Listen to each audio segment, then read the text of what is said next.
Good morning, good afternoon, good evening. I'm Gus. This is Mike Up with Gus. I am here to tell you all about my experience on this past weekend with Theo Vaughn. Man, I'm still all giddy inside. I had a great time out in LA. Got to hang out with my boy Andrew that I'm always doing the podcast with. Even though I don't like that fucking guy too much. He can't drive. He's a fucking worry wart and he's always afraid of getting shot. You think I'm lying? Hang out with Andrew for a day. Love the guy. He just can't drive for shit. But moving on. Uh the experience out in LA was great.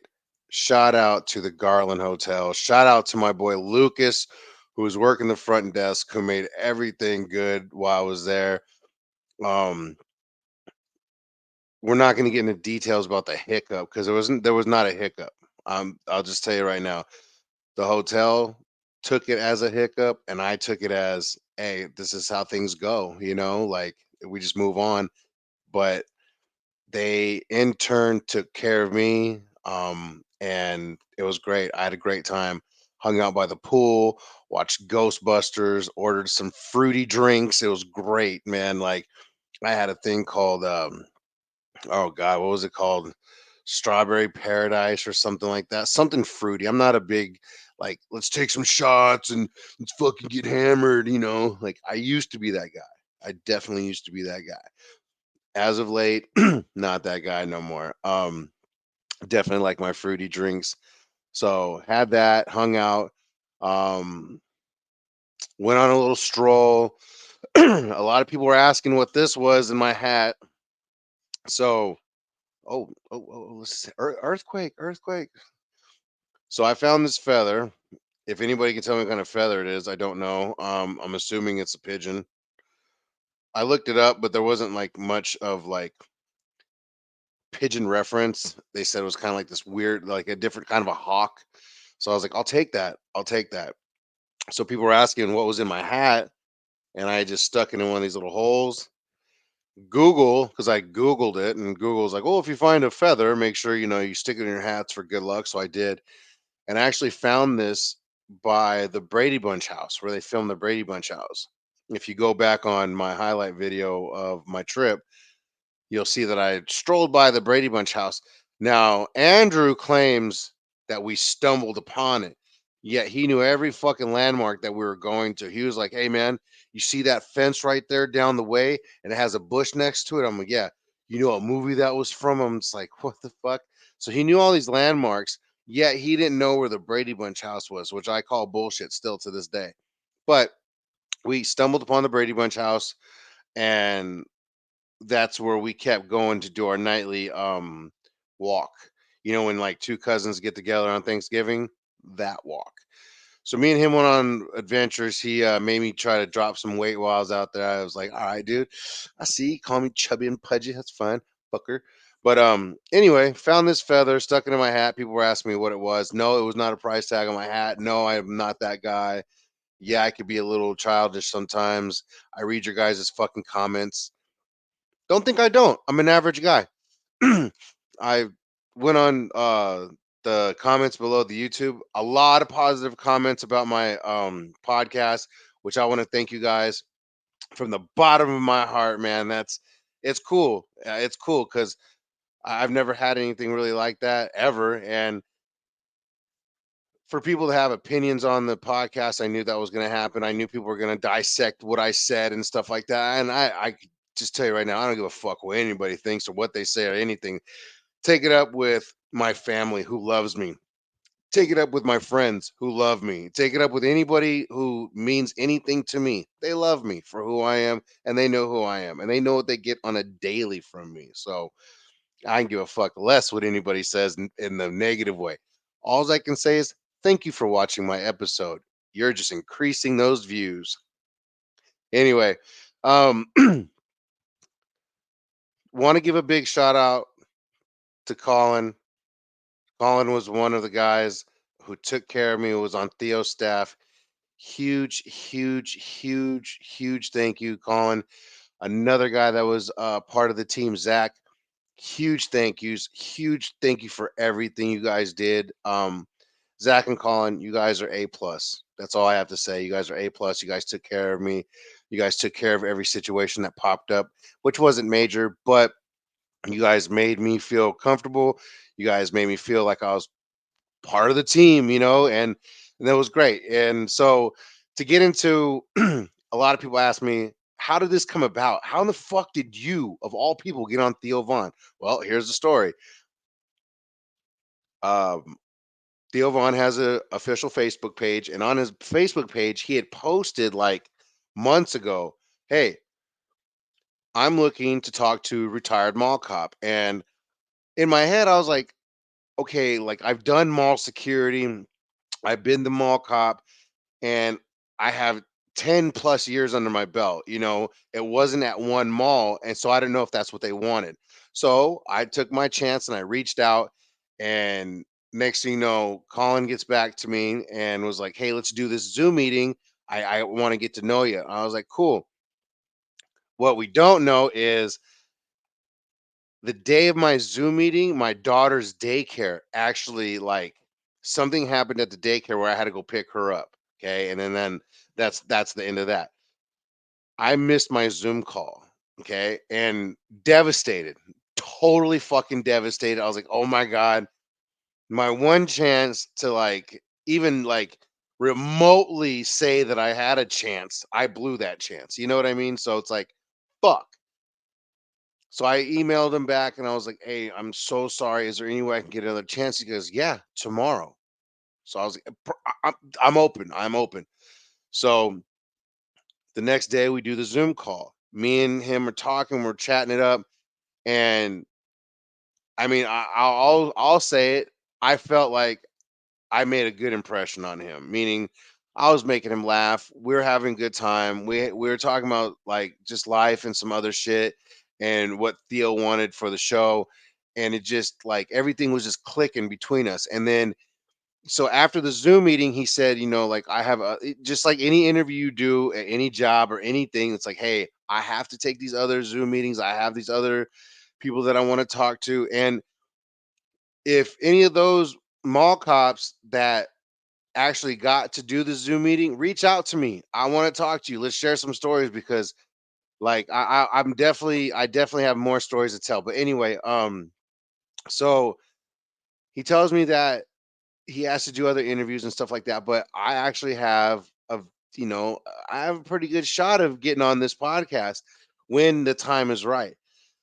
So fast forward a little bit, he tells me to, hey, or before we break contact the first time, he's like, hey man, just do me a favor, keep in contact with me, and just like I'll update you on what's going on. Just keep in contact. I was like, all right, cool.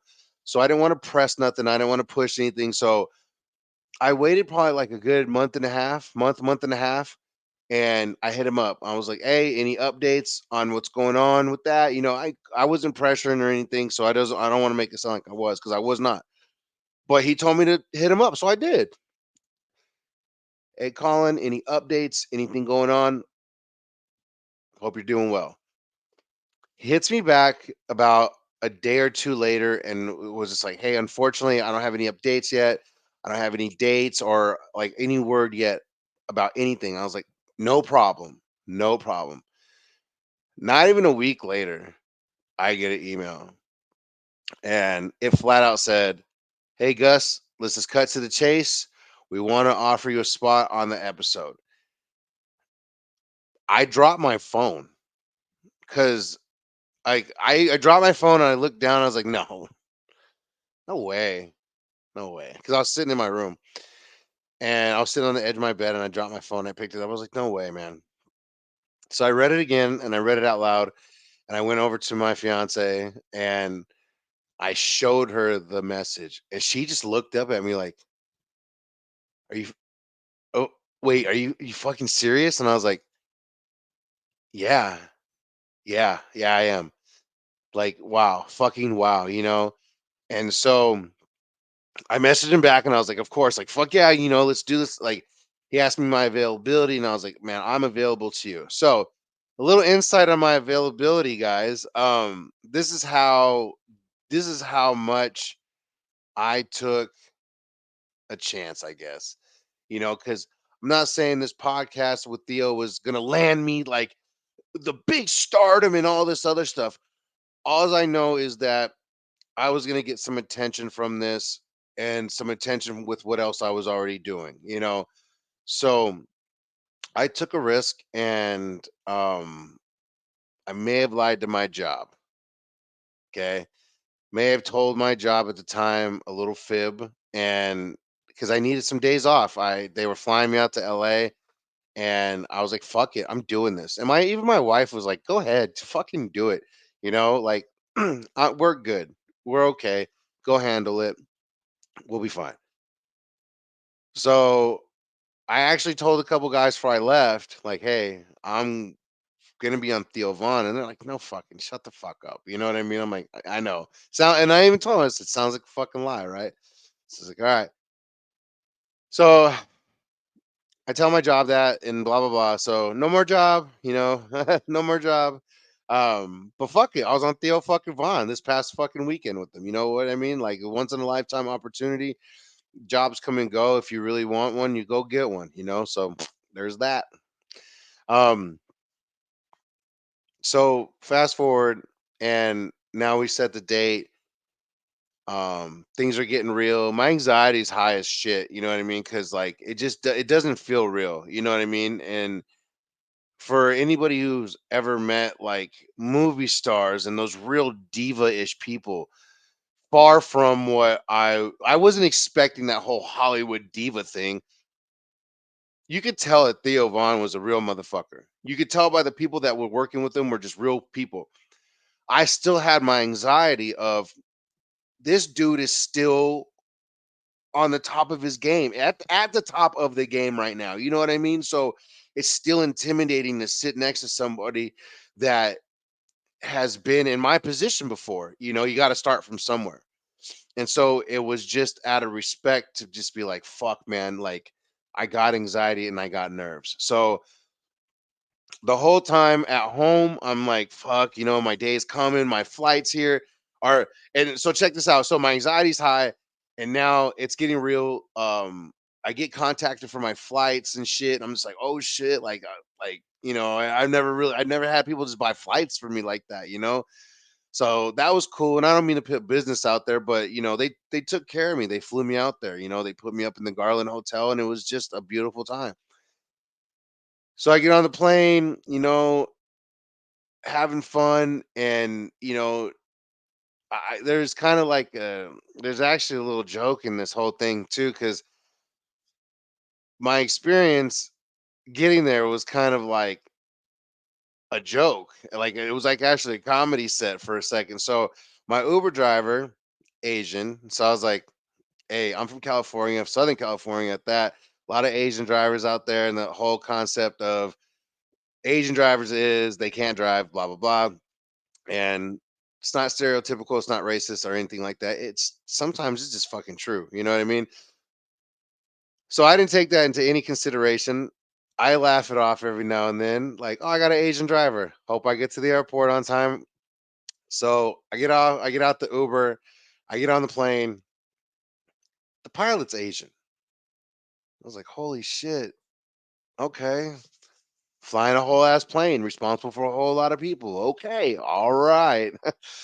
Whew. All right, like I said, not racist if it's true. Like some people just can't drive, but he's flying a whole plane. All right, cool. I sit down, and in front of me he's about 8 or 9, little Asian boy and his mom, and they're sitting there, and for some reason I have a clear, like, not for some reason, but for some reason, because of the clear shot I had through the seats, because he had already reclined the seat back, I can clearly see what he had, a magazine in his hand. And for some reason, I got nosy and I wanted to look at his magazine. And I look over, and it's a fucking auto trader. He's reading an auto trader for used semi trucks. Think about this. I had an Asian Uber driver, I have an Asian pilot, and now I have a little Asian kid reading a fucking auto trader for used semi trucks. I was like, what in the final destination is this shit? I'm going down in this plane. Something is man, like I said, it ain't racist if it's true. It was just odd. It was just weird. And that's my story about how I got to LA. Asian drivers all the way, baby. Um, so I get to LA, my anxiety's still high. I check into the hotel, I get up there. Now it's time to eat, I do my thing, meet up with Andrew. Me and Andrew hang out. Um, Theo and his crew blessed us. And when I say blessed us with some sold out tickets. Okay. They made mention that said, "Hey, if there's an opportunity for us to get you to the show, we will. No promises." I said, "No worries, man." They hit me up and they said, "We got you." And I was like, Fuck yeah, man. Like, do you need a plus one?" I said, well, I would appreciate one. I took my boy Andrew because out of everybody and all my homies in LA, Andrew was the only one that hit me up and come through. So shout out to Andrew. Shout out to our $6 and $12 fucking gimmicks. You already know. Um, so me and Andrew, we go to the show and more funniness. Okay. We get into Koreatown because that's where the show is at. We get into Koreatown, right? Asian drivers everywhere. But guess who's the one who can't drive? Andrew. Andrew's the one who can't drive in Koreatown. I was just like, bro, this doesn't make sense. You're killing me, Smalls. So get to the show, and when we get in there, unfortunately, we had missed the opening act. But the people that worked at the venue, super nice people. I'm gonna just tell you right now, the ushers at the Wiltern Hotel. I'm sorry if I'm not saying that. The Wiltern Hotel over in Koreatown. The staff there, the ushers were fucking great. A lot of times when you go to places like that and you're trying to find your seat, they're just like, No, this lady was like, baby, let me take care of you. Give me a ticket, and took us straight down to our seat. And I mean, as soon as we were sitting down, this dude was like, and hit the stage from Nashville, Tennessee, Theo Vaughn. And bro, we sat in our seats and we had one of the greatest times ever. Theo killed it on stage. We had a blast, and that's all there was to that. And we went. We had some fucking taco shop out of a fucking what is it? The taco trucks. Oh man, had a burritos, fire as fuck. It was good. Went back to the hotel. Went on another walk to the Brady Bunch house. Because that's what distant cousins do and shit. Had a good time. And then it was showtime, baby. And then it was showtime. Um, Spent a couple extra days out in LA, and then we got to film. And one of the craziest things about what happened that day was my anxiety. Like I said, my anxiety was so high that day. Um, I'm not getting to get into details, but just things were happening that day. Things that happened a couple days prior. So I was just like not nervous, but just like my anxiety. My anxiety was just high. I couldn't wait to be on the show. I couldn't wait to share my stories. Just everything was just I was just all pumped up. And I get out the car, and the fucking driver, of course, drops me off the wrong side of the fucking building. So now I'm like, oh my god, I'm lost. Um, I believe it was Zach that came out, or Colin. Oh my god, it was Colin that came out and shook my hand. And as soon as he shook my hand, like this whole vibe of just like it's fucking real. You know what I mean? Like straight up, I was like, it's real. We walk in the office, open the door, and that's the picture you see with me like this, and my name is just big on the screen and shit. And it was just like, wow, like wow, like this is fucking cool. This is fucking cool. And not saying they played a trick on me or anything, but it just felt like a cool little setup on how they did it. They're like, "Oh yeah, welcome to here. This is the everything. Blah. This, that, and the other. Would you like something to drink?" And then he's like, "Do you want me to help me with my pictures and stuff?" Like, just they were just super cool. And then he's like, "All right, man. So just go ahead and head in there and just go ahead and hang out. Basically, like set me up to like just go ahead in there and wait. Okay." He's like, "Oh yeah, go ahead and sit there and wait." And next thing you know, I hear, "Hey Gus, is that you?" And I was like, my heart just like boom, just popped right out of my chest. I was like, "Oh shit!" That was Theo Vaughn yelling out my name, and I walk around the corner, and there he was, beautiful mullet, camo hoodie, gang, and all.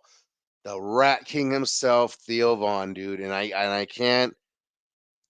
can't be more giddy about it. You know what I mean? Like, cause that dude, he's fucking awesome, man. Like, he's just a cool ass guy when you see him on his specials and his shows and his podcasts and stuff. So I already knew that I was gonna meet a cool ass dude. So when I actually physically met him and we like did the whole dude thing, like, "What's up, man?"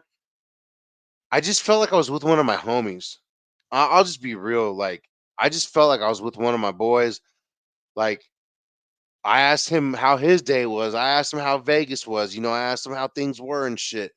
And he was, and then next thing you know, like, there was no like there's no pregame. I'm gonna just be real, man. This dude's like, "Hey, we're here. Let's do this shit," and we did it. Within within probably 2 minutes of me walking through that door, that's what you see is Gus Parsons. You know what I mean? It was like we were already just vibing and just you saw if you've seen it already, you saw the vibe. You know what I mean? Like I had a good fucking time on that show. Um, I truly, honestly wish it could have maybe gone longer. I had a lot more stories to tell, of course, but um, there's a time and place for everything when it comes to that. I'm not. I don't even give a fuck about that. I ain't get to tell a bunch of stories. I had one of the greatest times in my life in a long time. In a long time. My fiance, my wife, she knows exactly what that trip did for me mentally, what it did for me just like everything. Cause I came back on a high. I came back on a super high, like, man, like, fuck, this was cool, like I had fucking fun out there. And it was a blast, man. Um, and then of course, the anxiety waiting for my episode to come out and you know um we had actually spoke a little bit, so I'm going to actually tell this story because we told this story off camera. And um i had I had told him, I said, "Hey, like, how I got into security?" And he's like, "Hey, how?" I'm like, my uncle Willie, my uncle Wild Willie Parsons." And he looked at me, goes, "That's your fucking uncle?" Wild Willie Parsons is my uncle. He's a comic in the 80s and the 90s, discovered by Pauly Shore. And cool story about that is um, he was actually Mitzi Shore's limo driver back in the day. So when I was like 7, 8 years old, my uncle actually used to come pick me up in that limo and take me to 7-Eleven, and I go buy candy and shit. So that's how I had actually got into security, which rolled into like mall copping and stuff like that. But originally, I had started off security working for the Chargers and the Padres back in the day, back in 97, 98, 99. Um, and then moved on to like other contracts and stuff like that. But yeah, my uncle Wild Willie Parsons, he's the one who got me into security when I was 17. Um, and I tell that story because the the following episode for this past weekend was Pauly Shore. So it's kind of just odd that um the next episode is Pauly Shore, who discovered my uncle, who in turn gave my uncle a career in comedy and stuff like that. And it's just like the episode before me is Andrew Santino. And if you don't know who Andrew Santino is, He's got Whiskey Ginger podcast and Bad Friends podcast with Bobby Lee. And Andrew Santino, hands down, is one of the funniest motherfuckers on this planet. And if there's anybody that I would want to seriously fucking do a co-hosting podcast with, it would be Andrew Santino. No disrespect to Theo Vaughn. I would love to just be his guest as many times as I can be, because he has his own way of doing a show, and I'm a better guest. Andrew Santino is somebody I would want to be a co-host with on a podcast. Okay. And we're gonna call the podcast Red Wine, WHINE. You heard it here first. Andrew Santino has no idea, but one day we're going to work together. God damn it. And we're going to talk shit together, and we're going to tell these motherfuckers how it really is. But anyway, um, so to come back to it, that's where my episode is sandwiched in between two comedy legends, one of them which discovered my uncle, who gave him a career, which a lot of people are telling me, like, do you think Theo Vaughn is the one that's gonna like make you like famous? And I'm like, I'm no. I have to make myself famous. You know what I mean?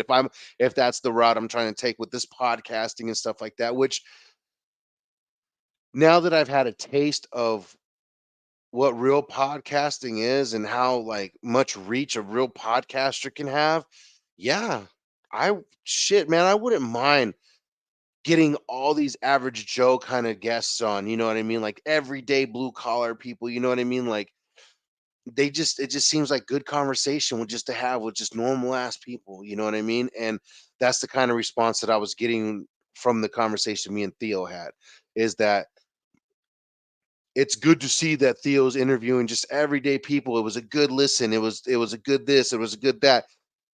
And it made me feel good. And it made me think like, okay, these are the type of podcasts and type of interviews that I would want to do. You know what I mean? Along with something with like Andrew Santino, where we just talk a bunch of shit and you know what I mean, like stuff like that. But getting that big taste of everything that went on the past couple weeks and what's still going on, it's just like, wow, what a fucking experience this was. What a cool thing to have happened in my life.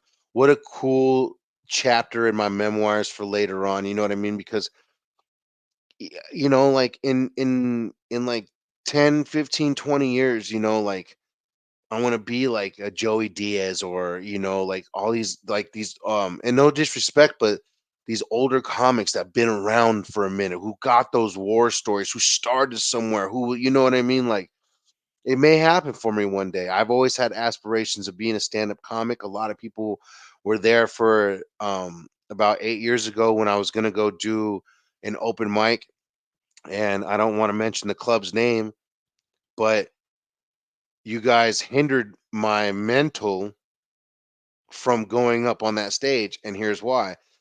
I was gonna go do an open mic night. I announced it on my Facebook. I had a lot of people that were gonna attend, and the club contacted me and basically said, "We don't guarantee you a spot." And I said, "I'm not asking for a spot.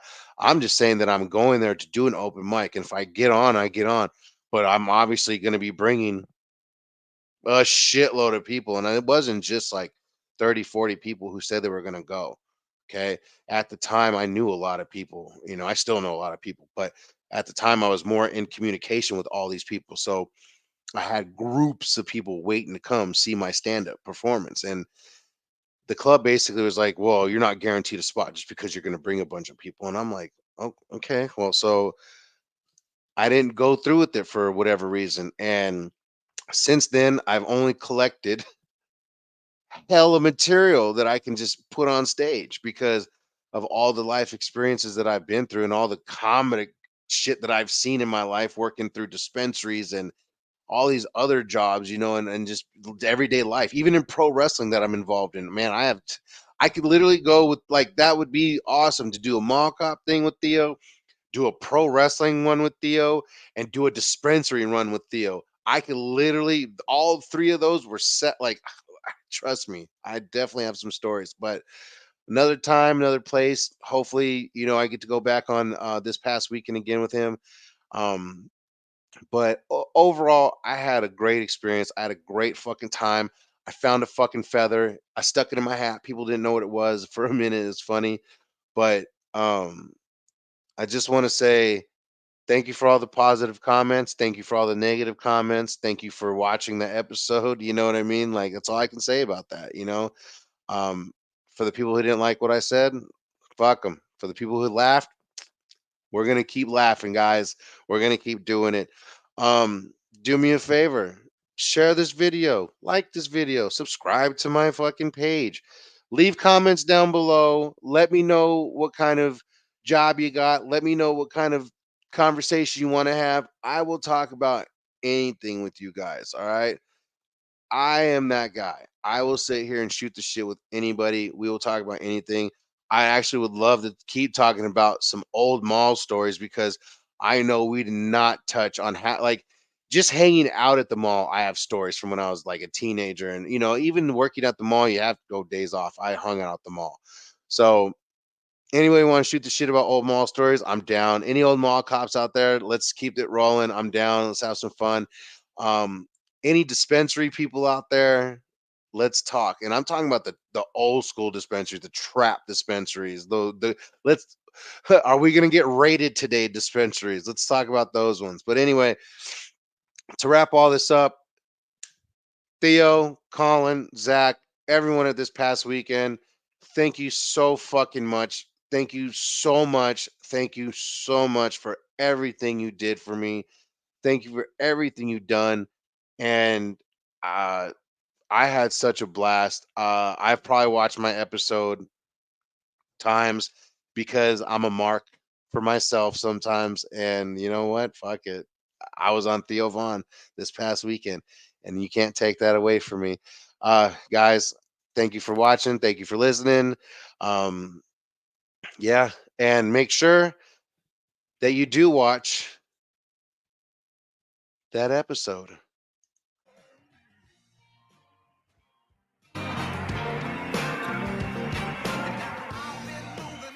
Gus Parsons, thanks for coming in, man. Hey, shit, I'm glad to be here, bro. You've worked in security for 20 years, right? Yes, sir. Mall cop Mall cop, for 10 years. 10 years. Wow. Did my tour. Did you? Yeah, it was great. And how do you get into mall copping? Basically, zero education, no goals in life. Really? No, it's just one of those things that kind of just happens, like I started off doing other security and then just turned into like, hey, I need a job, and a full-time job at that. And Yeah. and mall security is usually one of those ones like, hey man, can you So there you go. A little sample of what it was. Nothing warms my heart than hearing that fucking music and then hearing my name. I shit you not. I cannot get enough of that, man.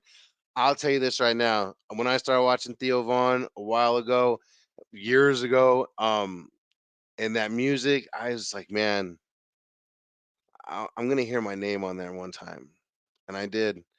Guys, I'm Gus. This is Mike Type of Gus. That was my story about going on this past weekend with Theo Vaughn. I had a great time. Hope it happens again. Till next time, y'all.